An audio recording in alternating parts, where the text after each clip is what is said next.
மீனராசிக்காரர்களுக்கு 2025 செப்டம்பர் மாதம் எப்படி இருக்க போகுதுன்னு பார்க்கும் பொழுது ஜென்மசனி நடந்து கொண்டிருக்கிறது. மீனராசிக்காரர்களுக்கு மறந்துவிடக்கூடாது. 12ஆம் இடத்துல ராகு, 6ஆம் இடத்துல கேது, குரு 4ஆம் இடத்திலிருந்து ராகுவை பார்க்கிறார். இத்தகைய ஒரு ஆண்டு கிரகத்தின் சஞ்சாரம் பார்த்தீங்கன்னா ஒரு மிக்சடான ஒரு அமைப்பு வந்து மீனராசிக்காரர்கள் கொடுக்குறார். ஏன்னா சனி வந்து ராசிக்குள்ள இருக்கும் பொழுது கொஞ்சம் மனம் வந்து சஞ்சலப்படக்கூடிய அமைப்புகள், நெகட்டிவா இருக்கக்கூடிய அமைப்புகள், கொஞ்சம் பீஸ்ஃபுல்லா நிம்மதியா இருக்கிற விஷயத்துல வந்து கொஞ்சம் சில இடர்பாடுகள் இருக்கக்கூடிய அமைப்புகள் கட்டாயம் உண்டு. ஆனா இதுல ஒரு நல்ல விஷயம் பாருங்க, குரு 4ஆம் இடத்திலிருந்து தன் வீடாகிய 10ஆம் வீடாய் தனுசை பார்க்கிறார். ஸோ தொழில மேன்மை இருக்கு, தொழில கொஞ்சம் டெவலப்மெண்ட் இருக்கு, வேலையில ஒரு டெவலப்மெண்ட் இருக்கு, வேலையில ஒரு ஃபோக்கஸ் இருக்கு, இதெல்லாம் நல்லா இருக்கு. இதுல வந்து மாற்றமே இல்லை.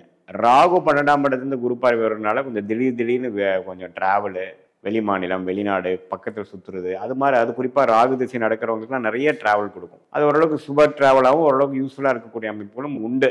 ஏன்னா குருவின் பார்வை இருக்கு பார்த்தீங்களா. இப்போ அது மாதிரி இருக்கக்கூடிய அமைப்புனால இப்போ மாத கிரகத்தின் சஞ்சாரம் எப்படி இருக்குன்னா, சுக்கிரன் 5ஆம் இடத்துல இருக்கிறவர் 6க்கு வரார். 6ஆம் இடத்துல இருக்கக்கூடிய புதனும் சூரியனும் 7ஆம் இடத்துக்கு வருகிறார். 7ஆம் இடத்துல செவ்வாய் இருந்து சில உறவுகளில் பிரச்சனை, பங்குதாரர்களிடையே பிரச்சனை, நண்பர்களிடையே பிரச்சனை கொடுத்தவர் பார்த்தீங்கன்னா 8க்கு மறைந்து குருவின் பார்வை பெறுகிறார். ஸோ இப்போ தொழிலில் ரியல் எஸ்டேட் ரிலேட்டடான தொழில்கள், மெடிக்கல் ரிலேட்டடான தொழில்கள், கேட்டரிங், ஸ்போர்ட்ஸ் லைன், இன்சூரன்ஸ், இது மாதிரி துறையில் இருக்கக்கூடிய மீனராசிக்காரர்களுக்கு நல்ல உயர்வு இருக்கு, growth இருக்கு. இதுவரை கடந்த ஒரு மாசமாக அடுத்த ஒரு செப்டம்பர் 2 வாரம் வரைக்கும் பார்த்தீங்கன்னா அந்த செவ்வாய் சனி பார்வை பார்த்தீங்கன்னா ஹஸ்பண்ட் ஒய்ஃப் ரிலேஷன்ஷிப்ல, பங்குதாரர்கள் விஷயத்துல, நண்பர்கள் விஷயத்துல, குடுக்கல் வாங்கல் விஷயத்துல எல்லாம் பிரச்சனைகள் போய்கொண்டிருந்தது மீனராசிக்காரர்களுக்கு. இப்போ திடீர்னு கோவப்படுறது, பிரச்சனைகள் ஆகிறது, நம்மளுடைய ரொட்டீனான ஒரு அமைப்புலேருந்து கொஞ்சம் மாறுபட்டு டிஸ்டர்ப் ஆகிறது, இது எல்லாமே ஒரு ஆகஸ்ட்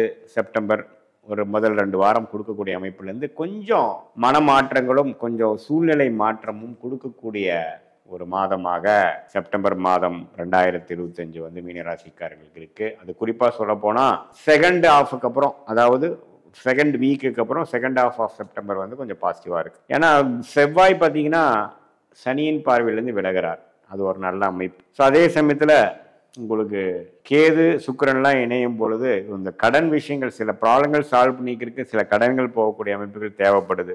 ஒரு சின்னதாக ஒரு டாப் அப் லோன் போய் தான் சில பிரச்சனைகள் சால்வ் பண்ணக்கூடிய சில தொழிலதிபர்கள், வேலையில் இருக்கிறவங்கலாம் கொஞ்சம் போவாங்க.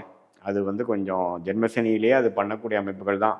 அதே சமயத்தில் உறவுகள்லாம் கொஞ்சம் கேர்ஃபுல்லாக இருந்துக்குங்க. திடீர் வம்பு வழக்குகள் வரக்கூடிய அமைப்புகள் இருக்குது. பங்காளிகள் சண்டை, சொத்துல கொஞ்சம் பிரச்சனை, அது மாதிரி விஷயங்கள்லாம் கொஞ்சம் கொடுக்கக்கூடிய அமைப்புகள் உண்டு.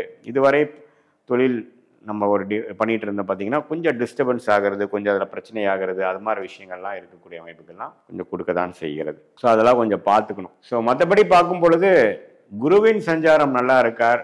அதே சமயத்தில் ராகு 12 இருந்தாலும் சுப செலவுகள் அதிகமாக இருக்கும், டிராவலிங் அதிகமாக இருக்கும், குடுக்கல் வாங்கல் விஷயங்கள் இருக்கும். ஆனால் அதில் கொஞ்சம் டெவலப்மெண்ட் இருக்கும். தொழிலில் மேன்மையும் கொடுப்பார், அதே சமயத்தில் மன உளைச்சலும் மன பிரச்சனையும் கொடுப்பார். அதே சமயத்தில் இதுவரை வந்து நம்பவே ஒரு இக்கட்டான ஒரு சூழ்நிலை, பங்குதாரர்களிடையே கஸ்டமர்ஸ், கிளையண்ட்ஸ், அது மாதிரி விஷயத்துலாம் கொடுத்துட்டு இருந்தது வந்து கொஞ்சம் விலகும், பிரச்சனைகள் கொஞ்சம் சால்வ் ஆகக்கூடிய அமைப்புகள் மாதத்தின் செகண்ட் ஹாஃப் வந்து 2வது பாகத்தில் வரக்கூடிய அமைப்புகள் கொஞ்சம் பெட்டராக இருக்குங்க. ஸோ சூரியனும் பார்த்தீங்கன்னா 6ல் இருந்து கொஞ்சம் வம்பு வழக்குகள், கடனை கொடுத்துக்கிட்டு இருந்த கடந்த ஆகஸ்ட் மாதம் 2025 சற்று கொஞ்சம் ஒரு நல்ல விஷயத்துக்கு சில விஷயங்கள் பாசிட்டிவாக ஒரு கண்ட்ரோல் பண்ணிக்கலாம், நம்ம பார்த்துக்கலாங்கிற அளவுக்கு ஓரளவுக்கு தெம்பும் ஹோப்பும் கொடுக்குற அளவுக்கு ஒரு நல்ல மாற்றங்கள் கொடுக்கக்கூடிய ஒரு மாதமாக இந்த மீனராசிக்காரங்க இந்த ஜென்மசனியில் வந்து பாடாப்பட்டு கொண்டிருக்கிறார்கள்.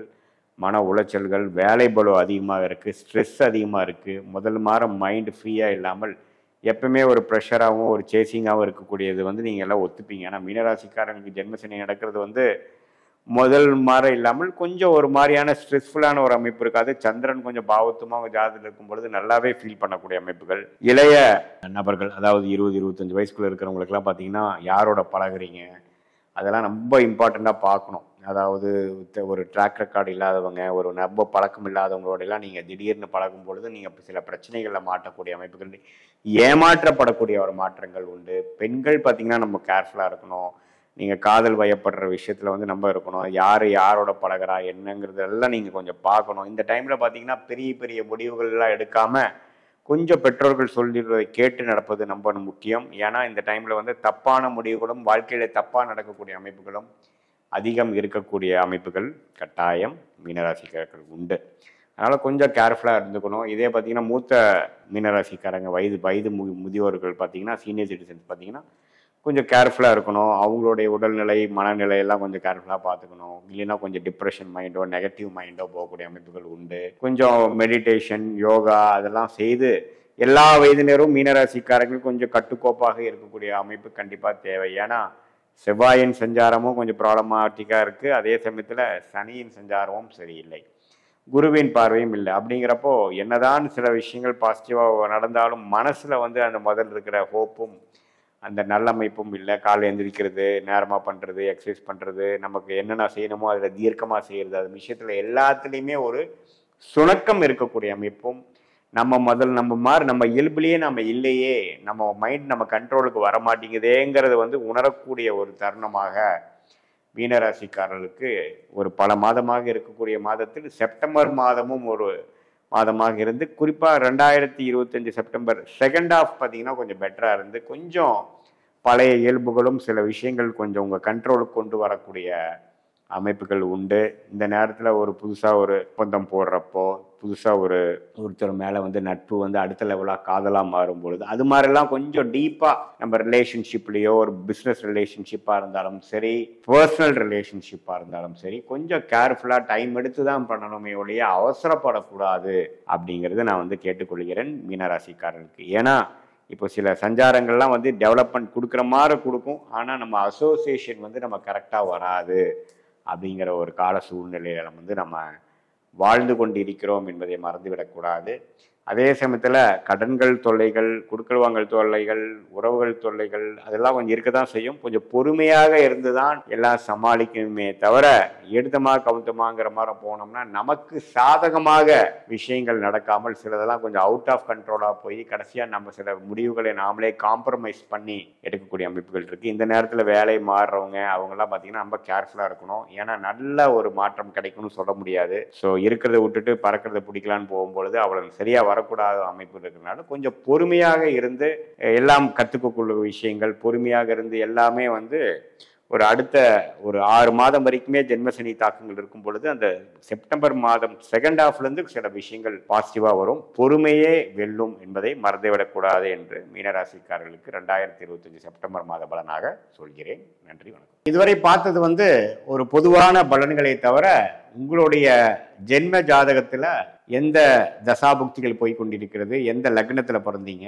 அந்த லக்னாதிபதி எப்படி இருக்குது, திக்பலம் எப்படி இருக்குது, ஸ்தானபலம் எப்படி இருக்கு, திருக்பலம் எப்படி இருக்கு, அந்த லக்னத்துக்கு ஏற்றவாறு ஒரு சாதகமான தசாபுக்திகள் போய் கொண்டிருக்கிறதா அல்லது வரக்கூடாத தசாபுக்திக்கு போய் கொண்டிருக்கிறதா, புக்திநாதன் எப்படி இருக்கிறார், புக்திநாதனுக்கும் தசநாதனுக்கும் உள்ள தொடர்பு என்ன, 6-8 காம்பினேஷன் இருக்கா அல்லது கேந்திரத்தில் இருக்கா, தசநாதனும் புக்திநாதனும் கேந்திரத்தில் இருக்கா, அது தசநாதனுக்கு 12ஆம் இடத்துல புக்திநாதன் இருக்காரா, இதெல்லாம் வைத்துதான் துல்லியமான பலன்கள் வந்து நாம் இப்ப பேசின அந்த கோச்சார் அமைப்பு, குரு பயிற்சி, சனி பயிற்சி, ராகு பயிற்சி, அப்புறம் மாத கிரகத்தின் பயிற்சி, செப்டம்பர் மாத பலன் பார்த்தோம் இல்லைங்களா, அந்த பயிற்சி பலனையும் இப்ப நாம பார்க்கக்கூடிய அந்த துல்லியமான தசாபுக்திகளும் உங்களுடைய பிறந்த தேதி, பிறந்த நேரம், பிறந்த ஊரை வைத்து நாம சேர்த்து வைத்து பார்க்கும் பொழுது இன்னுமே நெக்ஸ்ட் வரக்கூடிய காலகட்டம், அடுத்து வரக்கூடிய ஷார்ட் டேர்ம் 3 மாதம் 6 மாதம் எப்படி இருக்க போகிறது, அடுத்து வரக்கூடிய 2 வருடம் 4 வருடம் 6 வருடம் எப்படி இருக்க போகிறது, அடுத்து வரக்கூடிய தசாபுக்திகள் எப்படி இருக்கு, இப்போ கேட்கக்கூடிய கேள்விக்கு என்ன பதில் கொடுக்குது, சாதகமான ரிசல்ட்ஸ் எதிர்பார்க்கலாமா அல்லது கொஞ்சம் டிலே இன் அவுட்கம் எதிர்பார்க்கலாமா அல்லது உடனே நல்ல விஷயங்கள்